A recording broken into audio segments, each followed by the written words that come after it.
മൂന്നാറിലേക്ക് രാഷ്ട്രീയ നേതാക്കളുടെ തീർത്ഥാടനം തുടങ്ങിയിട്ടുണ്ട്. അവിടെ ഇനി കയ്യേറാൻ സ്ഥലമൊന്നും ബാക്കിയില്ല എന്ന് നേരിട്ട് കണ്ട് മനസ്സിലാക്കാൻ. പണ്ട് VS മുഖ്യമന്ത്രിയായിരുന്നപ്പോൾ മൂന്നാറിലെ അനധികൃത കെട്ടിടങ്ങൾ പൊളിച്ചു കളഞ്ഞതിന് ശേഷം കയ്യേറ്റത്തിന് നേരെ ഇപ്പോൾ കർശനമായി നടപടിയെടുക്കുന്ന റവന്യൂ ഉദ്യോഗസ്ഥനെ മാറ്റണമെന്നാണ് സ്ഥലം MLA S രാജേന്ദ്രൻ ഉൾപ്പെടെയുള്ള പ്രാദേശിക രാഷ്ട്രീയ നേതാക്കളുടെ ആവശ്യം.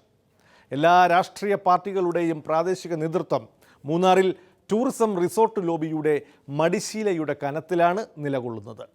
കർശന നിലപാടെടുക്കുന്ന ദേവികുളം സബ് കളക്ടറെ അനുകൂലിച്ച് റവന്യൂ മന്ത്രിയും രംഗത്തു വന്നതോടെ മൂന്നാർ വീണ്ടും രാഷ്ട്രീയ വിഷയമായി മാറുകയാണ്.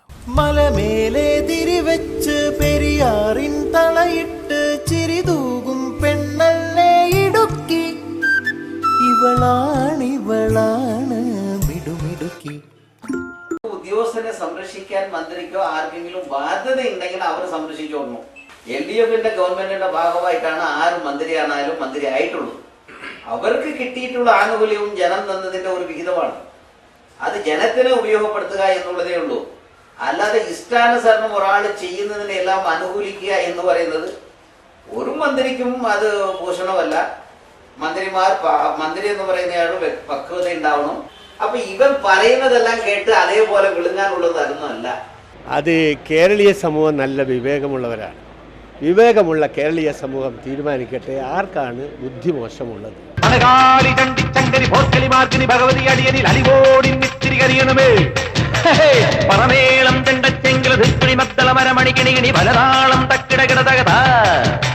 വ്യക്തിപരമായി മന്ത്രി എന്നുള്ള നിലയ്ക്ക് അദ്ദേഹത്തിനോട് വലിയ ബഹുമാനമുണ്ട്.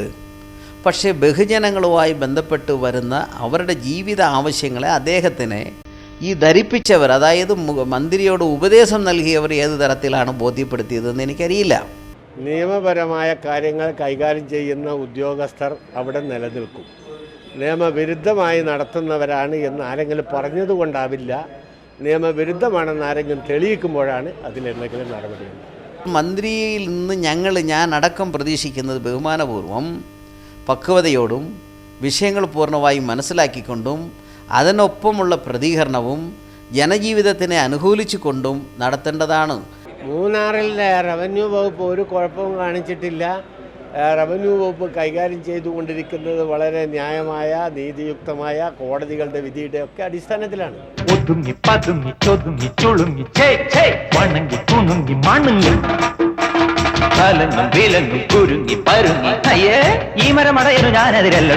പണ്ട് VS മൂന്നാറിലേക്ക് മല കയറാൻ അയച്ച ദൗത്യ സംഘത്തിലെ 3 പൂച്ചകളിൽ ഒന്നായ K സുരേഷ് കുമാർ എന്ന മുൻ IAS ഉദ്യോഗസ്ഥൻ ഈയിടെ പുതിയ അധ്യാപക വേഷത്തിൽ മൂന്നാറിലേക്ക് പോയിരുന്നു. കുറേ കുട്ടികളുമായി മൂന്നാർ കാണാൻ.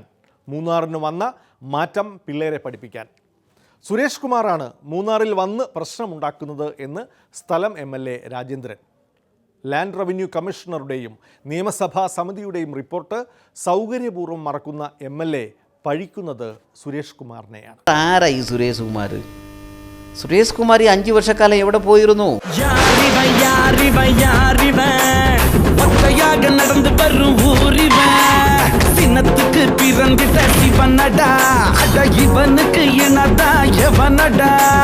സുരേഷ് കുമാർ ഒരു ഏജന്റാണ്.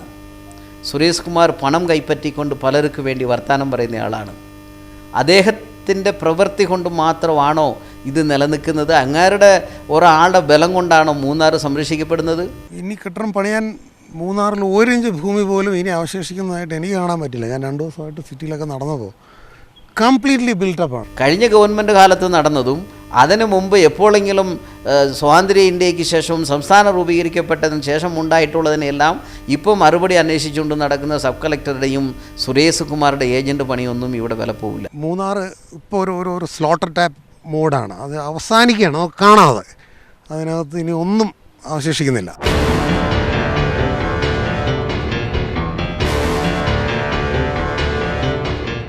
അതിരപ്പള്ളി കാണാൻ പോയ രമേശ് ചെന്നിത്തല മൂന്നാറിലേക്ക് ഇതുവരെ വന്നിട്ടില്ല. UDF സർക്കാരിൻ്റെ 5 വർഷവും കയ്യേറ്റവും അനധികൃത നിർമ്മാണവും നിർബാധം നടന്നു. ഒരു റവന്യൂ ഉദ്യോഗസ്ഥനും ഇടപെട്ടിട്ടില്ലെന്ന് മാത്രമല്ല, ഒത്താശയും ചെയ്തു. പണ്ട് CPIയുടെ പാർട്ടി ഓഫീസിനെ തൊട്ടപ്പോൾ നിലച്ച മൂന്നാർ ദൗത്യം നട്ടലുള്ള സബ് കളക്ടർ ചെറിയ തോതിലെങ്കിലും ഇപ്പോൾ മുന്നോട്ട് കൊണ്ടുപോകുന്നു. എല്ലാ രാഷ്ട്രീയ പാർട്ടികളുടെയും പ്രാദേശിക നേതൃത്വം കയ്യേറ്റക്കാരുടെ കൂടെയാണ്. മൂന്നാറിലെത്തിയ പ്രതിപക്ഷ നേതാവ് അത് മനസ്സിലാക്കി കാണണം.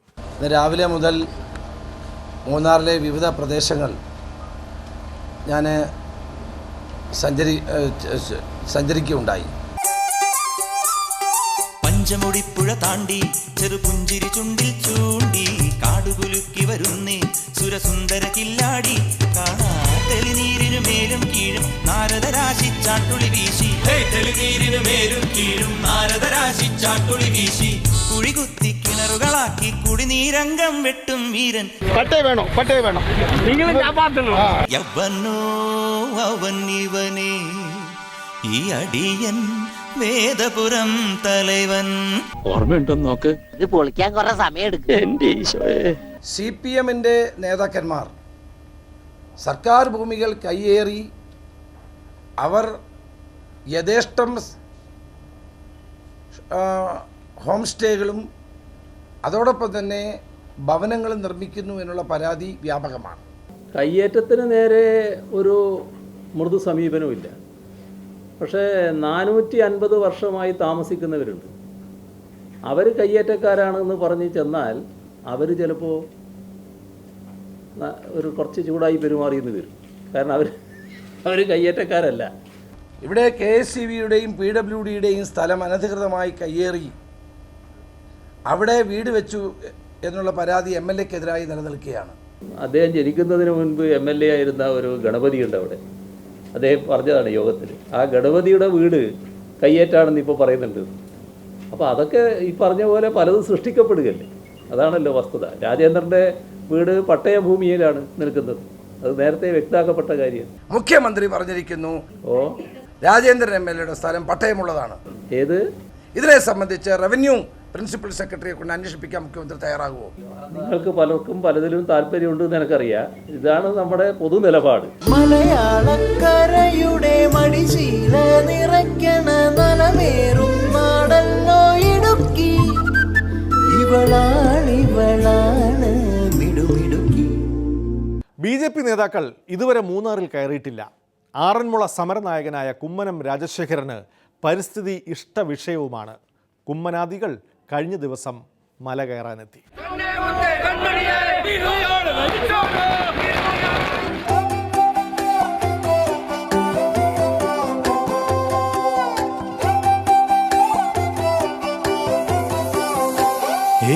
കാടണിയും കാൽച്ചിലമ്പേ കാനനമൈനേ കാട്ടുനാവൽ കാപഴുത്തേ നീ വരുകില്ലേ. മൂന്നാറിനെ രക്ഷിച്ചേ മതിയാകും. മൂന്നാറിന്റെ രക്ഷയിലൂടെ കേരളത്തെ രക്ഷിക്കാൻ പറ്റൂ. ഈ കേരളത്തിലെ ജനങ്ങൾ ഉറ്റുനോക്കുന്നത് ഇന്ന് മൂന്നാറിലേക്കാണ്.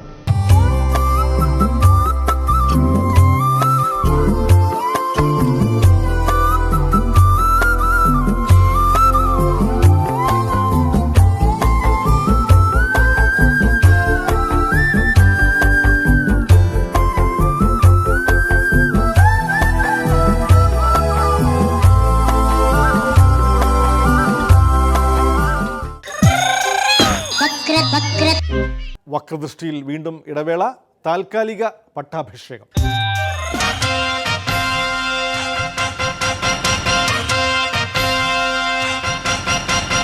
ശംഖും വെഞ്ചാമരവും കൊമ്പും വീരാളിപ്പട്ടും കൂമ്പാരപ്പൊട്ടും പോരും.